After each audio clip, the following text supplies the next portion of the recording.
On the मेनबत्ती Harshad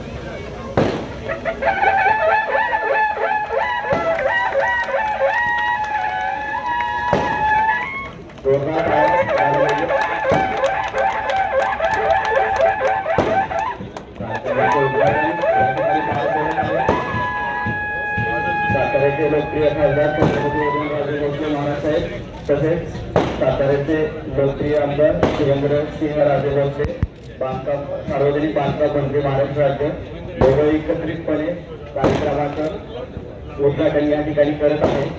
जोरदार टाळ्या झाल्या पाहिजेत. हा अभूतपूर्व क्षणांचे आपण सर्वजण साक्षीदार आहोत. रचना या प्रदर्शनाचं उद्घाटन या ठिकाणी पुढे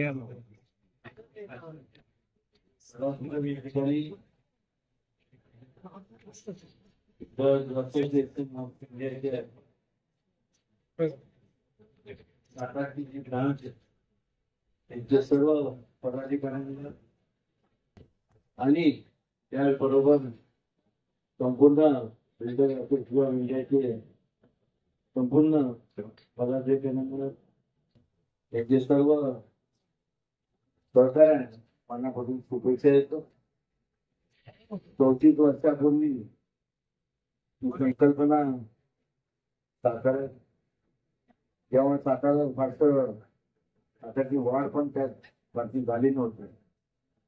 एक स्वतंत्र खेडं म्हणणार नाही पण खेड्यापेक्षा थोडस मोठं असं सातारची अवस्था होती. त्यानंतर या बिल्डर्स असोसिएशन इंडियाचं जो सातारची जी ब्रांच त्या सर्वांनी एक विचार घेऊन लोकांसमोर गेले की आपल्याला कुठंतरी काहीतरी आपल्याला नाविन्यपूर्ण आपण केलं पाहिजे. प्रत्येकाला काय मोठे बंगले परवडणार नाही. कमीत कमी किमतीमध्ये जास्तीत जास्त चांगल्या प्रकारच्या सुविधा लोकांना कशा देता येईल ह्या भावनेने 13 वर्षापूर्वी चालू केलेलं हे रत्ना एक्झिबिशन आहे. 13 वर्ष आहे त्याला पण होत आहे. मनापासून शुभेच्छा आहे.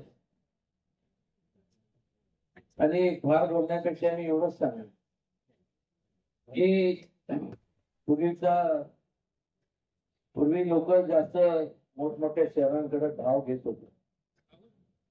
धाव याच्याकरता कारण की मोठ्या प्रमाणावरती इन्फ्रास्ट्रक्चरची डेव्हलपमेंट झाली नव्हती.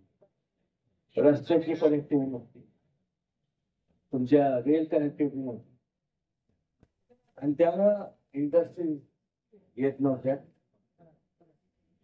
आणि त्याच्यामुळं अनेक वर्षापूर्वी हा संपूर्ण आपला जो हा संपूर्ण परिसर आहे सातारा जिल्हा खास तो डोंगरी परिसर आहे. पाचगणी महाबळेश्वर त्यानंतर पाटण हा भाग आणि या खालच्या बाजूला दुष्काळी भाग या संपूर्ण ठिकाणचे लोक स्वतःच्या कुटुंबाचा उदरनिर्वाह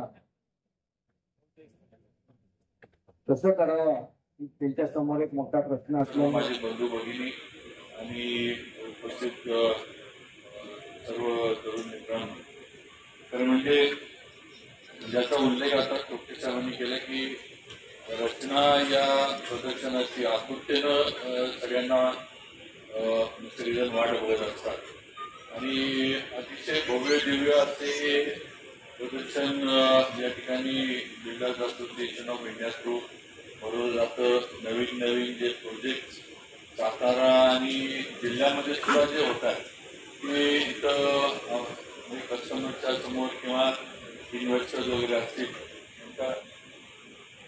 पर्यंत आणण्याचा प्रयत्न आज रचनाच्या माध्यमातून बिल्डर्स असोसिएशन करत असतं. आज देशामध्ये सगळ्यात मोठी व्यावसायिकांची बांधकाम व्यावसायिकांची ही संघटना आहे आणि